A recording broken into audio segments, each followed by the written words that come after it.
What's going on, everybody? How's it going? Welcome back to another video recapping the group stage of IEM Katowice. I am in absolute shock right now. I just got done watching the last match of the group stage, and if you watched the match, Liquid versus Navi, you'll know exactly why I'm in shock. What an incredible match and what an incredible show of what Counter-Strike esports can be. But we'll get into that in just a second. Now, I'm sorry I didn't get any videos recently.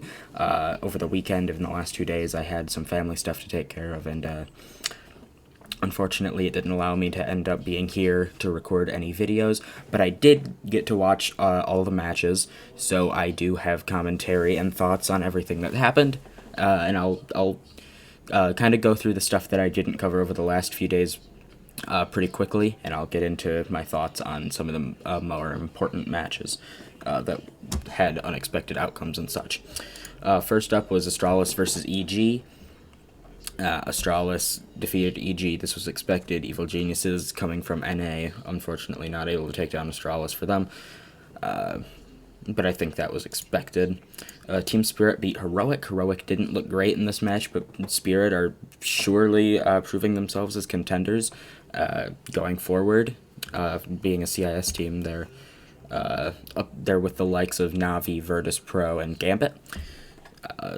The other three CIS teams that are in this tournament, so good for them winning this game. Gambit beat Mousesports. Mousesports ended up getting eliminated from the tournament right here in the lower bracket.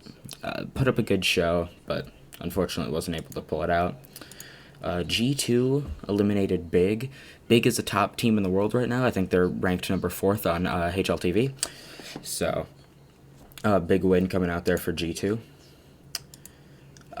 Gambit beat Heroic. Heroic, unfortunately, did not look very good on this day. My favorite team, unfortunately, getting eliminated there. But Gambit, again, working their way up the ranks, as they do. G2 eliminates Evil Geniuses, but this one, there was 2 16-14 games, so G2 wasn't really much better than EG. They just happened to win a couple swing rounds at the ends of those maps to take the wins. And this one, Gambit beating G2. Gambit looked really, really good against G2, and I'm really impressed with how the team ended up bouncing back, working their way through 3 straight games in the lower bracket to end up clawing their way to the quarterfinals in the playoffs. They secured themselves the lowest seed for the playoffs, so good for them. They're a top 6 team here at IEM. And now this game, Team Spirit versus Astralis. Team Spirit defeated Astralis, and if you see here, Team Spirit played Astralis in the decider map 3 on Dust 2, and defeated them 16 rounds to 1. This is the worst beating I think Astralis has ever taken. Unfortunately, Team Spirit wasn't able to pull out the 16-0, but I can't lie, it was an incredible showing from Team Spirit, and it really cements them as a contender. If they can beat Astralis, they can contend with other teams, other top teams in the world, like Vitality, Navi, etc., if they can beat them.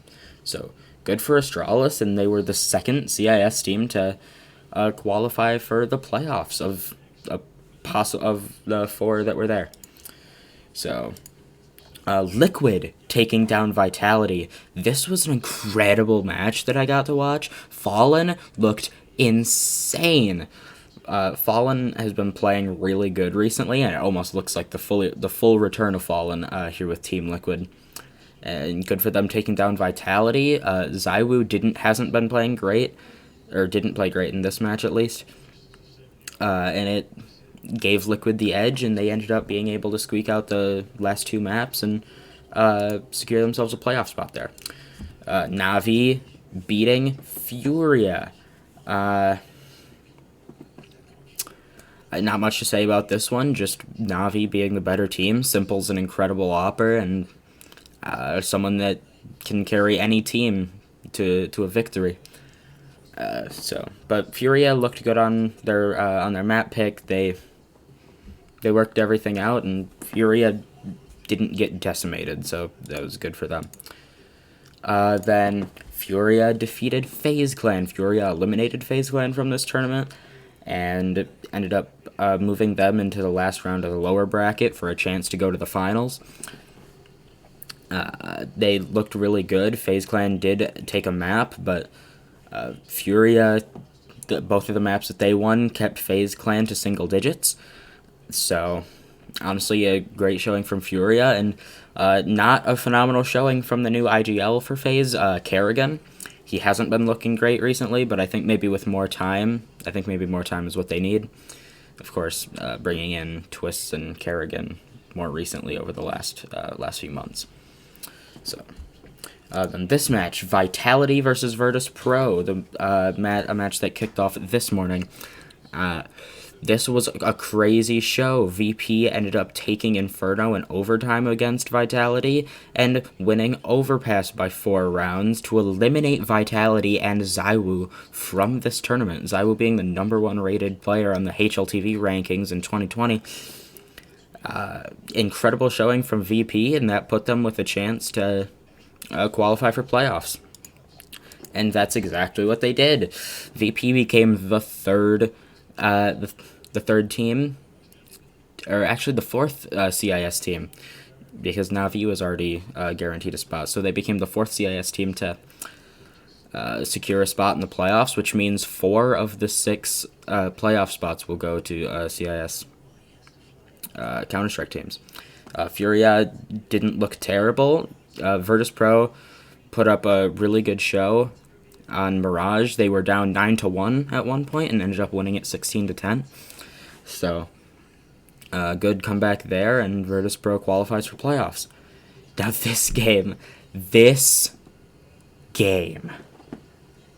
Liquid versus Navi. Liquid takes down Navi 2-1. Inferno went to double overtime, and we got to watch Stewie2K does what he's best known for: win double overtimes on Inferno in important matches. He did it against FaZe Clan in 2018, and he still can do it. He's still got what it takes.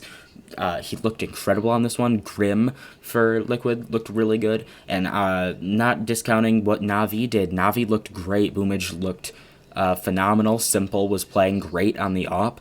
And unlike ZywOo, when Vitality lost their games, Simple played great. And it was anyone's game down to the very last round. So, like I said before, will be posting my favorite games from the events that I cover, or at least highlights of them, if I have a favorite game. So this is definitely the one that I'll be posting, so look in the description for a highlight reel of this one. It's a truly incredible performance coming out from Liquid and Navi in this one, and this one peaked at I think I peaked the entire Counter-Strike category at about 700,000 viewers on Twitch. So, a truly incredible game, and one that you can't really escape if you were on any esports Twitters throughout the last few hours. So, and that sets up the playoffs, which means in the quarterfinals we'll have the match of Navi versus Gambit. And of course, these games won't take place for 4 days. 5 days. So, unfortunately, we're going to have to wait a while. So, in the meantime, we'll be covering and watching Valorant. But, oh well, I guess what are you going to do? I would rather be watching and playing CS, but I guess we'll be on the Valorant grind for the next few days throughout the week. But the first match to kick it off will be Navi versus Gambit, and Navi has notoriously struggled against other CIS teams despite being the highest rated one in the region with their success against top EU teams.